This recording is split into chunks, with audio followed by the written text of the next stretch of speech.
Extrait ñetteelu livre René Capain Bassène 2017. dale ko bi ma publier sama livre bu njëkk ci Abbé Diamacoune Senghor ci atum 2013 jóguma di jot ay menaces ay xoqatal wala ay jëw yu jógee fu nekk kàddu yu ñaaw yooyee jëmbale wuñ ko ci samay mbindu yu xeebu yi waaye ñu ngi ko jëmale ci sama jëmm ji dañoo gën a yokk depuis bu ma tàmbalee di bind ay contribution di joxe interview ci ni conflit bi di doxee ak ci processus de paix foofee ca Casamance. dañoo gën a jéggi dayoo ginnaaw weeru juin atum 2015 ak ñaareelu téere bi nga xam ne génne naa ko jagleel ko taarixu xeex bii ginnaaw bi ma xalaat ni ci lii may jànkoonteel mujj naa comprendre ni lii may wax dafa metti ñi jël conflit Casamance bi jàppee ko lekkukaayu xaalis gis naa ni lépp lu ñu mën ñoo ngi koy jéem ngir noppi loo ma léegi leer na ma ni ci gott laa nekk naa ci danger boo xam ne saa su ne mun naa indi ay jafe-jafe ci man ak li may daj nii gëm naa ni sama bakkan ak sama bakkanu njaboot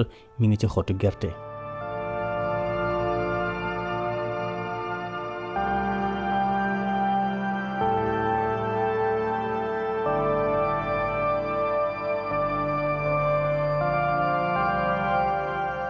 maa ngi tudd Ansoumana Da Silva nekk journaliste reporter di coordonner la rédaction du groupe Média du Sud. Concernant le procès bu ñoom René Capain Bassène dama ko suivre de bout en bout bu procès buñ koy ibbi ba muy jeex takk. c'était quand même avec tout le bruit bi fi nekkoon yaa ngi doon naan ñi ñu jàppoon ñoom la. je te dis que ñi ñu jàpp nii la ñu naan gars yi def nañ fi descente da nga doon dégg gars yi def nañ descente dem nañ ba Toubacouta def nañ ay persécutions jàpp nañ ay nit et tout loolu yëpp c'est des choses yoo xam ne boo koy dégg sa xel da ngay naan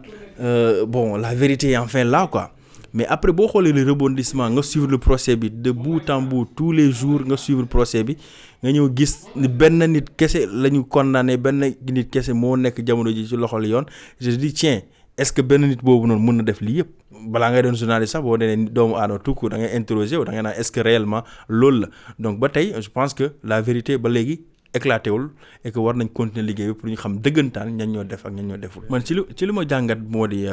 c'est parce que affaire la boo xam dafa am ampleur tout de suite il faut tout de suite que l'État montre sa suprématie il faut tout de suite ñu mën nit ki ñi ñuy rey nii État mu ngi fii pour wane dëgg.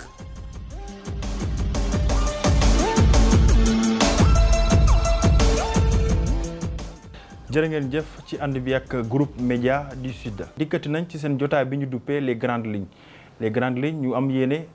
amal ko tey jii ak kàngam koo xamante ni kenn dootu ko présenté fii ci mim réew mu doon koo xamante ni mu ngay wuyoo ci turu maître Ciré Clédor Ly di ab avocat ci barreau bu Ndakaaru ñu ràññee ko bu baax a baax ci ay dossiers maître maa ngi lay nuyu di la dalal jàmm ci groupe Média du Sud. d'abord leer na fii nekk 4 heures du matin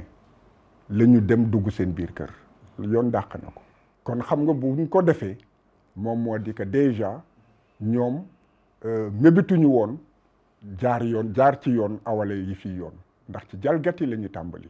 parce que jéemuñu woon wut yoon ñoom la ñu bëggoon moom moo di jàpp ñoo xam ne que dañ leen di joxoñ ni ñi ñoom ñoo ko def ndax munoo comprendre nit ñu ñëw summi la tëral la jël fetal nga nekk ak ñu bari ñuy rey yow yàlla muccal la ba ñu foog nekk dee nga ñu dem nga jóg rëcc walla ba ñuy fetal nga jóg daw ñu fetal la nga gaañu wante deewuloo nga ñëw ñu bindal la enquêteurs yi nekk yow nee nga ràññee nga diw maanaam ràññee nga Souleymane ci reykat yi ñu dem ci kanamu juge bi ñu nekk nan la tuddati ràññee boobu de wóoruma wante nuroo naag moom ñu ñëw fii nga ne wax dëgg yàlla loolu lépp waxuma ci dara man la ma mus a wax te mu doon lu leer te bu ñu tegee fii kaamil ma def ko man maa gaañu man maa rëcc ka ñu wax ne ko moom la musuma koo gis ci àddina ba di ko xàmmee René dafa bañ ne ko mail yi ay mailam lañu et que dañ koo trafiqué depuis ci kanamu juge bi nee na que nañu wut expert ñu duggaat ci boitam xool ndax mail yi ñu ko jox mail yooyu dinañ ko gis ci biir boîtam loolu moom mooy le minimum mooy li gën a néew li ñu war a def bu dee dëgg la ñuy wut ñu bañ boo gisee coow li fii ci li procureur di wax ak li nga xam ne tontu naa ko ñu ne que loolu laaj naa ko ñu bañ ko chambre d'accusation bañ na ko cour suprême nee na du ko xool wante mbir mi du loolu de man ba may laaj expertise bi ne ñu jël ay experts ñu duggaat ci boîte bi dama ko boole woon ak yeneen i mbir dama ne que mënu leen wax ne que mënu leen wax ci rey boo xam ne que bërëb ba mu amee musu leen fa teg tànk. maanaam ñooñu di l'enquêteur ak ñi ñooñu enquête musuñu teg tànk ci bërëbu rey bi. kon maanaam maître li nga bëgg wax ni maanaam lu ñuy wax ni yëpp ci mbirum Boffa. coow li yëpp l'enquêteur yi mujj yegg ci àll bi dara lañ ci xamul.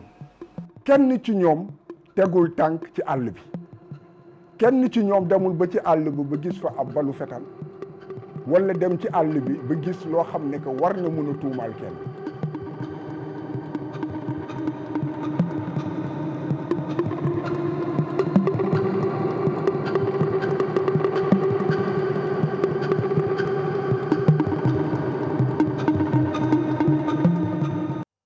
salaamaaleykum li ko dalee épisode bu njëkk bi dégg ngeen tuuma yi ne René Capain Bassène moo planifié rey gi bokk sax ci ñi exécuté ñi faatu ci àll bi ban rapport la René Capain Bassène am dëggantaan ak li xew le 6 janvier moom la ñuy gëstu tey dal leen ak jàmm ci 5e épisode bu seen podcast René Capain Bassène condamné à tort uteeg li ñu ko jiiñ René Capain Bassène jéem na kéem kàttanam ngir état du Sénégal xam ni coow am na ci àllu Bayot te suñu moytuwul ay mën na ci topp ci loolu la contacté ay jegeñaaleem yu doon liggéey ci état ki ci gën a ràññeeku ci ñooñu mu laaj seen ndimbal ngir alerter autorités yi bokk na ci ku ñu woowee Xavier Diatta. man may Xavier Diatta maa amoon chance liggéey ci armée de l'air. jaaroon na commission nationale du dialogue des territoires ci kilifteetu Benoît Sambou te ñun suñu beneen mission bi mooy justement essayer indi jàmm ci gox-goxaan yi donc yu bëre chaque fois boo amee problème moom mooy gis ne peut-être que su jaaree ci man affaire bi dina gaaw bu ñu joxee information moom xamul ne parce que bëgguñu mu nuroo ni genre espionnage quoi bu amee information yoo xam ne yu sensible ñun bu ñu analyser ñu xam ne information bi dafa sensible on commence quand même on fait des notes qu'on envoie à l'autorité pour mu xam ne écoutez lii ak lii ak lii alors ci laa discuté ak René mu expliqué ma après ma recoupé ma bàyyi ko recoupé ci acteurs yu bëri jox ma benn cadeau ma dem gis Benoît ma ne ko président lii moo xew Ziguinchor mu ne ma maa ngi dégg mbir mi mais xaw ma woon nu muy tëddee gëstuwaatu leen pour ngeen xam bu ñu gëstu ba pare moom Benoît ci boppam moom moo jël téléphone am woo gouverneur mu ne ko gouverneur yéen a ngi indi ay problèmes yoo xamante ni suba duñ ko mën a régler waaw donc voilà donc bu ñu amee information boobu quand automatiquement dafa alerter premier ministre njiitu réew mi mu leen lii ak lii laa dégg. ci message yooyu René yónnee Xavier par exemple te ma liiral ko sama bopp bokk na ci ay alerte jëmoon ci risques yi amoon ginnaaw bi waa MFDC doon menacé ñi bëgg exploiter zircon bi. am itam ay message yu jëm ci wàllu coow bu soxal daggu bant bi mu doon wax sax lii Xavier Diatta ngir mu jàllale ko ci xaritam Boun Abdallah Dionne. Message de René Bassène envoyé à Xavier Diatta. Moi, je compte me retirer de cette crise et consacrer mon temps à ma famille, car les rebelles me menacent aussi. Je finis juste mes recherches d'ici mai 2018. Si j'insiste et que cela se passe mal, nous n'aurons plus d'occasion pour renouer le dialogue. Xavier Diatta, en tout cas, transmets-leur ma proposition. Il y a un fort risque d'attaque sur l'équipe qui veut exploiter le zircon. Et ce ne sera pas que la zone du projet qui sera concernée par les affrontements. Agissez pour nous épargner la guerre. Je sais que vous pouvez être déterminant auprès des porteurs du projet pour leur dire que le moment n'est pas opportun. C'est une info de terrain, car j'y suis. Xavier Diatta.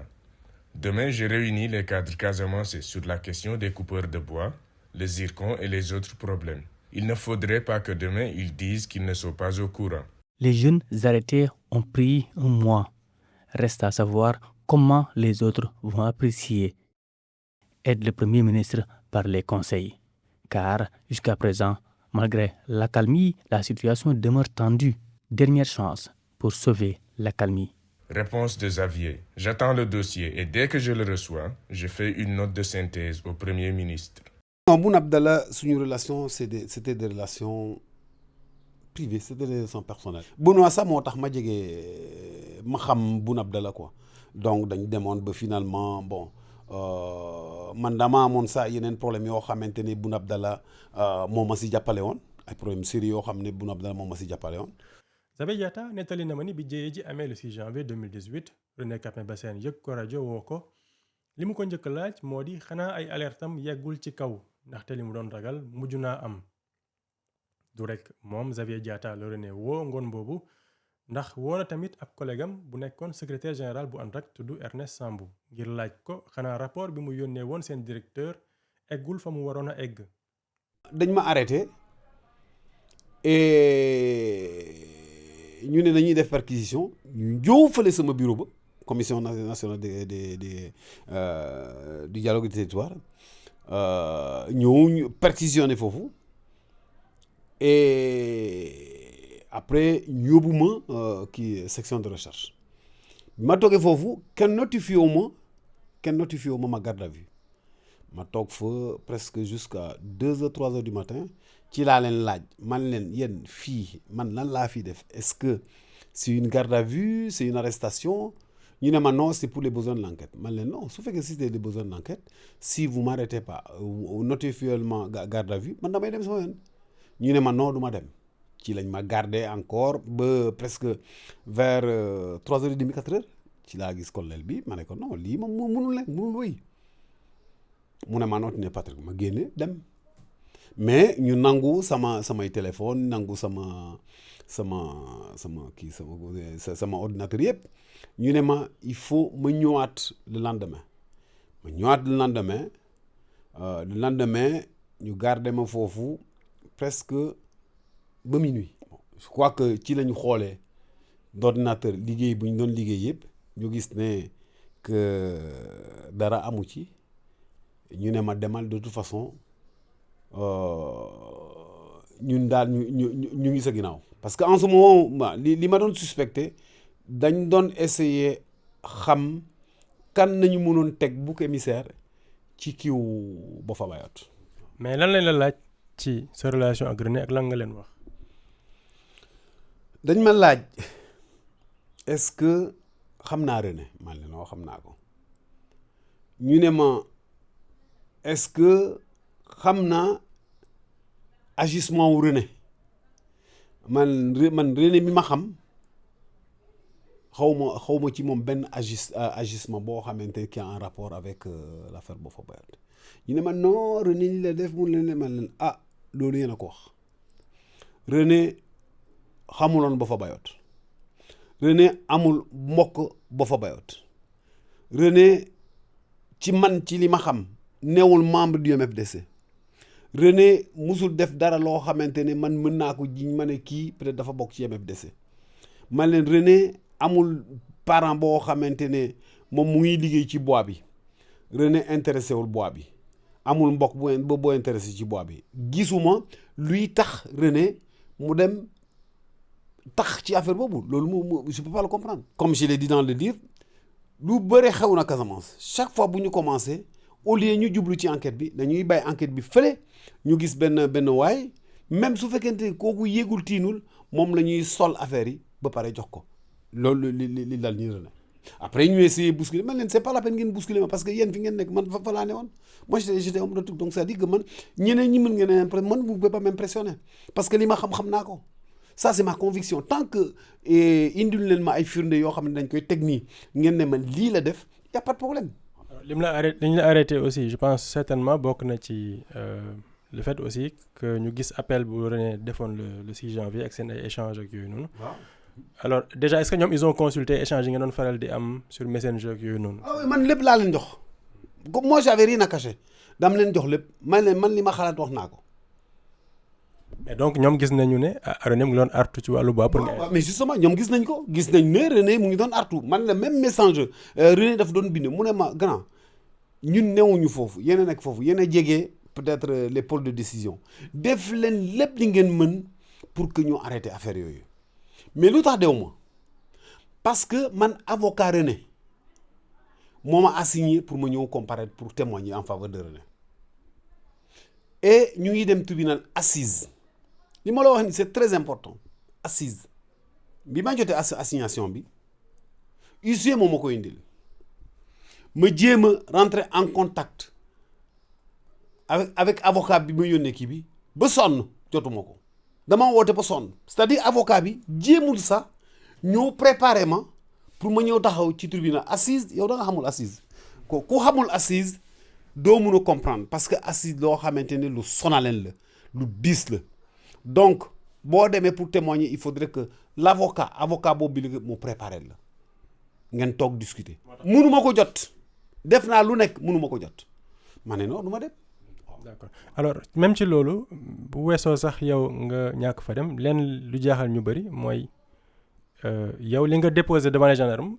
est-ce que signé woon nga est-ce que tout s'était bien passé parce qu'on n'a pas vu ça dans le dossier judiciaire. loolu nag man loolu laa dégg dama dégg ne ñu ne gars yi gisuñu fenn sama passage ci enquête bi ah man je ne sais pas. mais est-ce que tout s'était passé dans les règles est-ce que signé nga sa PV. Bon, mais tout s'est passé dans les règles. Non, PV d'audition. Non, il n'y a pas eu de PV de... Ni ma la koy expliquer nii.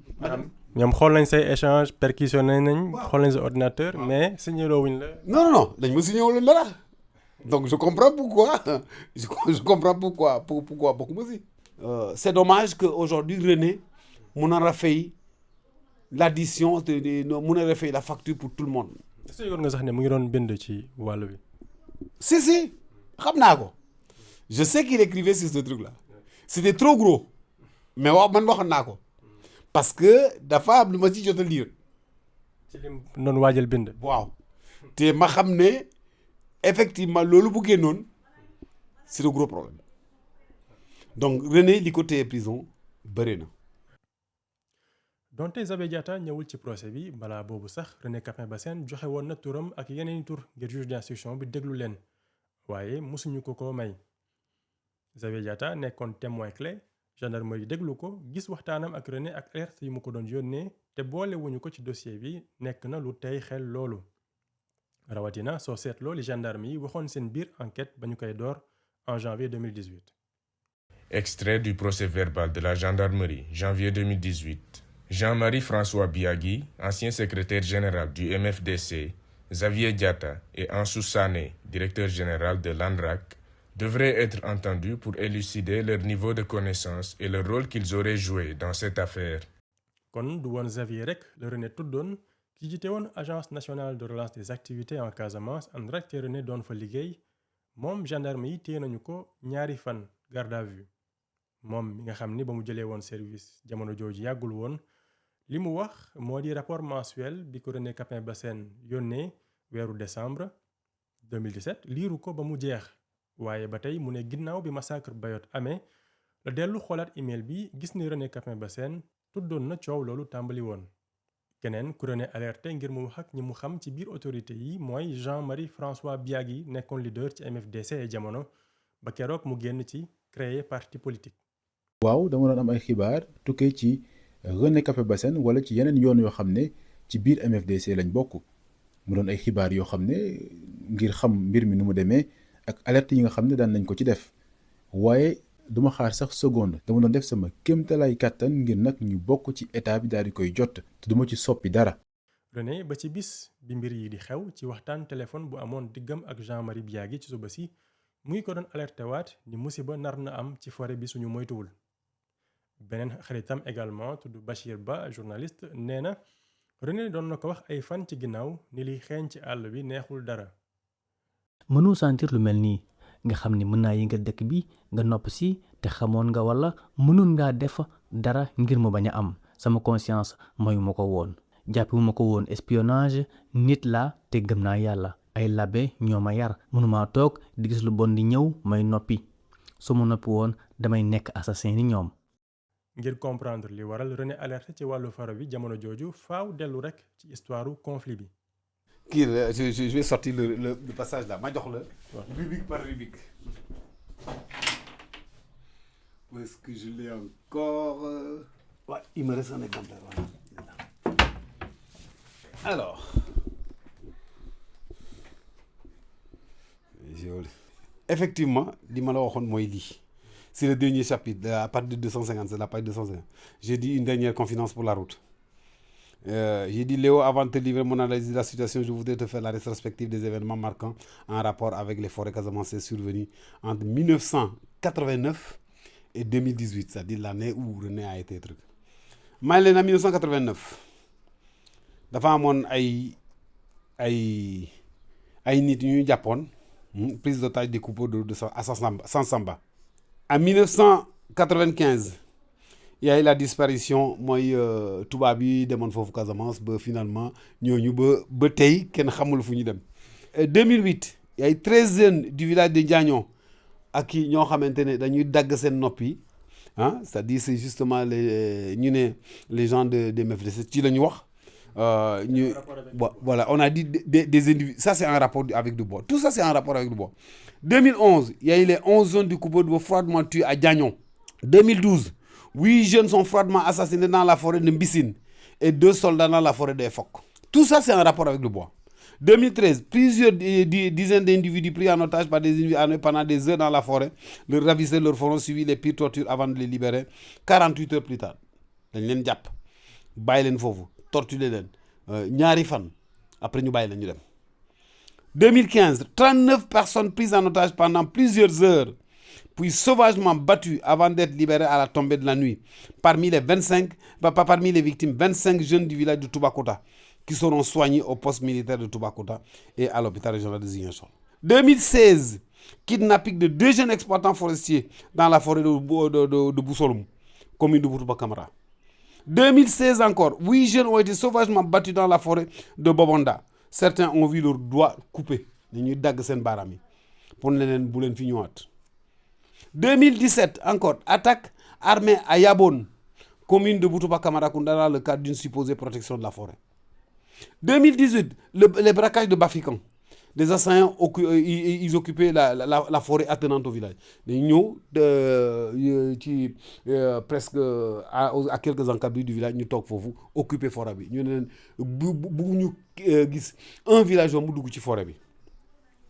2018, moi, le sabotage du poste de Niambalan. Des sources affirment que cet événement ne serait que diversion, car à la même date, une importante cargaison de bois avait été acheminée dans le parc de la Basse-Casamance pour la Guinée-Bissau. 23 jeunes de Toubacouta. 23 jeunes de Toubacouta. Nous devons utiliser le bois mort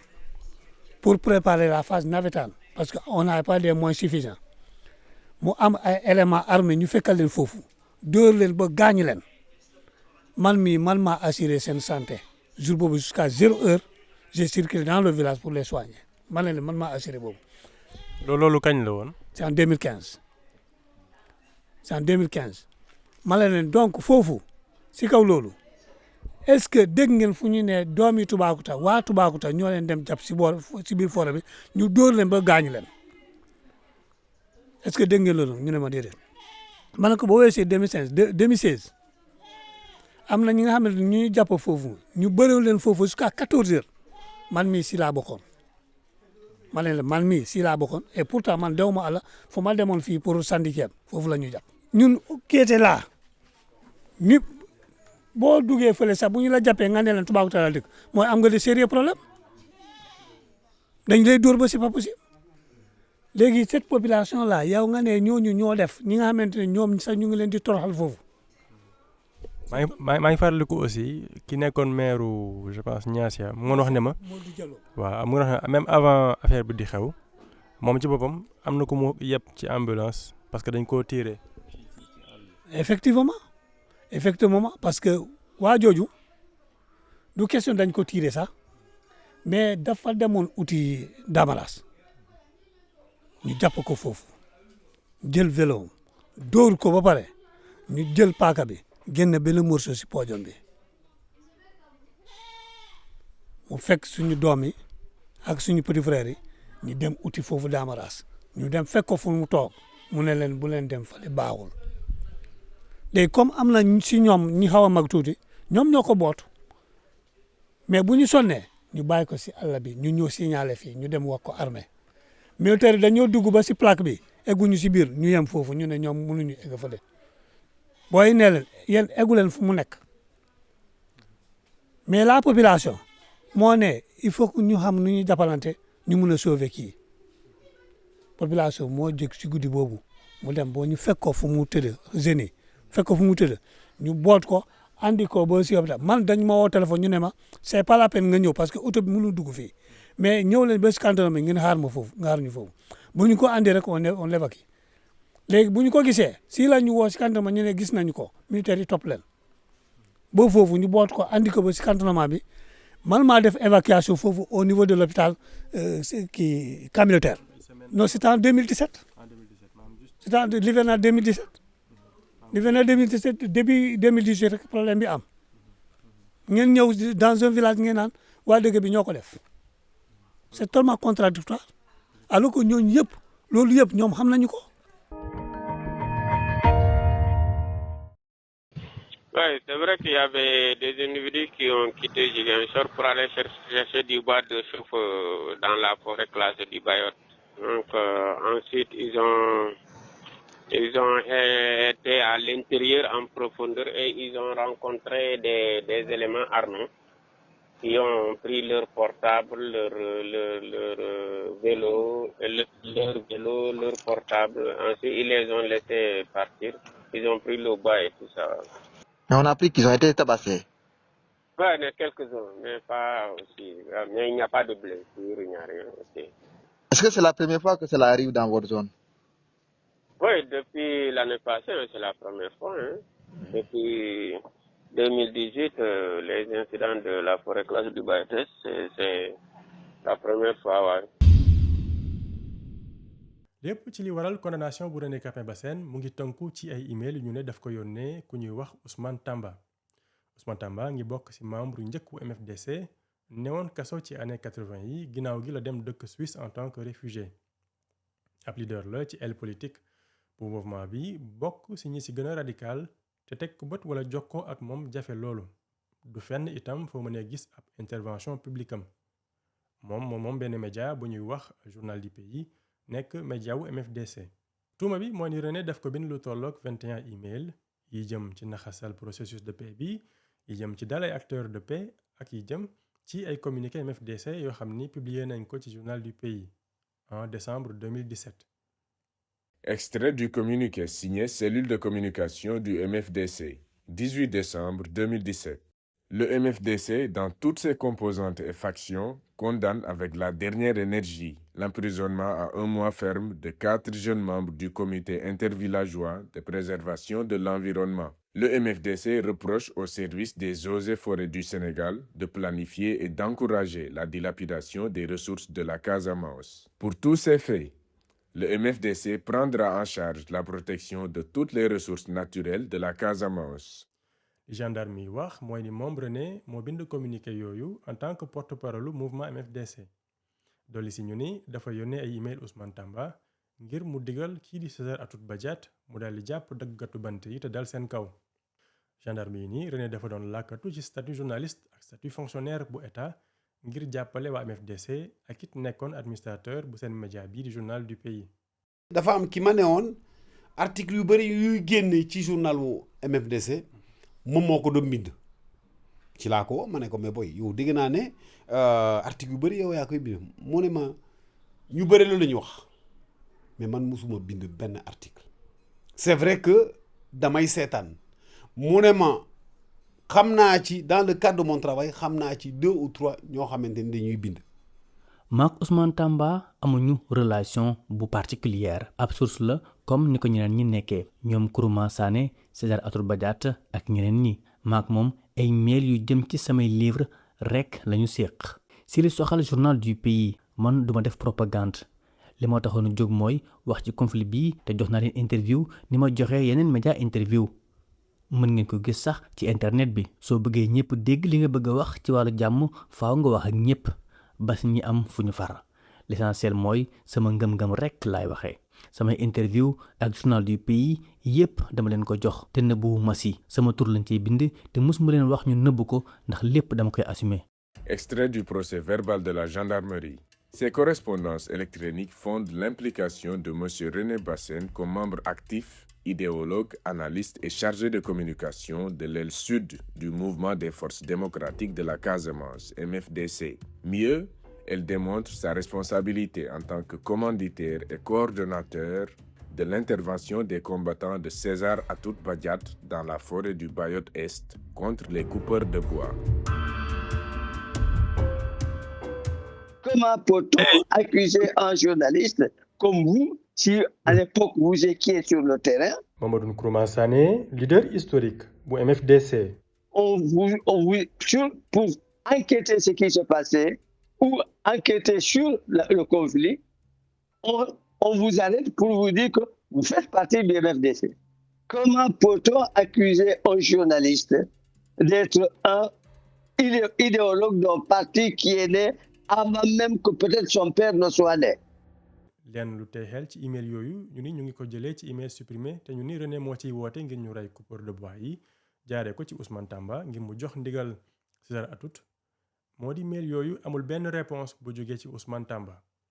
leneen moo di su dee email yi dëgg la dafay firi ni xanaa Tamba dafa laale ci mbir mi waaye amul fenn fu justice Sénégal jëlee acte judiciaire contre moom du boole ko ci procédure comme complice lu sax jéem a am témoignage am ci lu mu ndaw ngir leeral ba xam ni ñu ko waxee am na. Ousmane Tamba li mu wax nitam bii di Oumar Ampoy Bodian bi nekkoon son chargé de mission mooy mosul jot email yooyu ñu doon coow di wax ni René daf ko yónnee. di fàttali ni Ampoy Bodian bi nekkoon bras droit bu Ousmane Tamba ci Ziguinchor newoon na aussi mësul xamal René benn collaboration ak leaderam boobu di Ousmane Tamba. Je suis choqué, je suis vraiment déçu. Après près de 12 heures d'interrogatoire, pratiquement sans interruption, en dehors des interruptions majeures de 5 et de 15 minutes, mon client est devant le juge. J'ai demandé une suspension d'audience d'1 heure de temps pour l'interrogatoire, une suspension, pour que mon client puisse non seulement manger, puisque depuis ce matin, il n'a pas pris de petit déjeuner, il n'a pas mangé à midi, il n'a pas dîné, il est extrêmement fatigué. Alors, le juge, lui, ne trouve qu'à nous accorder simplement 45 minutes.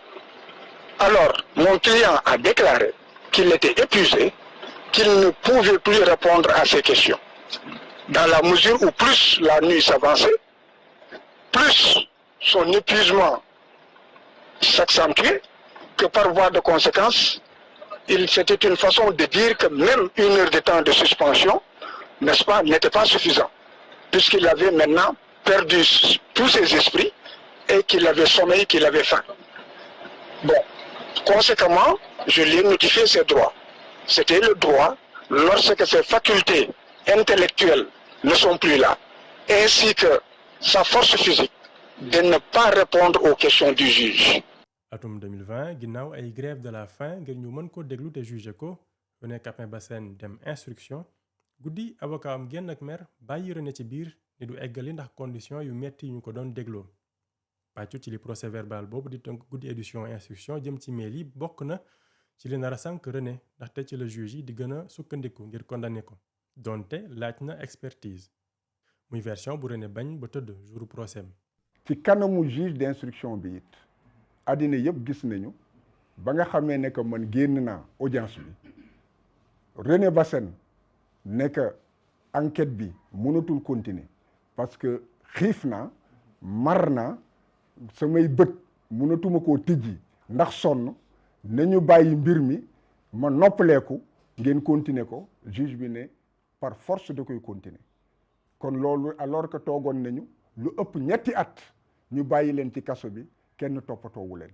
kon loolu aussi ci jalgati àq ak yelleefu doomu aadama la ba may jóge foofu moom rek mu des ak moom mu bañ a tontu parce que dama ne ko yoon may na la su fekkee ne que juge bi wax na nga teg ko ni bant lay waxal nga bañ koo tontu wala nga ne ko bañ naa tontu léegi nag ba ma demee lañ ko signaloo it moom wax na ci yan condition la ko signé kon foofu it wane na ne que même ci enquête juge bi foofu it jaarul yoon. justice jàpp ci email yi dafa waroo ak dernier élément bi nga xam ne moom la ñuy waxtaanee ci suñu dernier épisode bu suñu podcast René Capain Bassène journaliste condamné à tort ndax René dina soxla jaar ci Ousmane Tamba fekk mu am accès bu direct ci César ci Atoute Badiate ne lan moo waraloon mu dem le 4 janvier 2018 seeti ko fële Guinée Bissau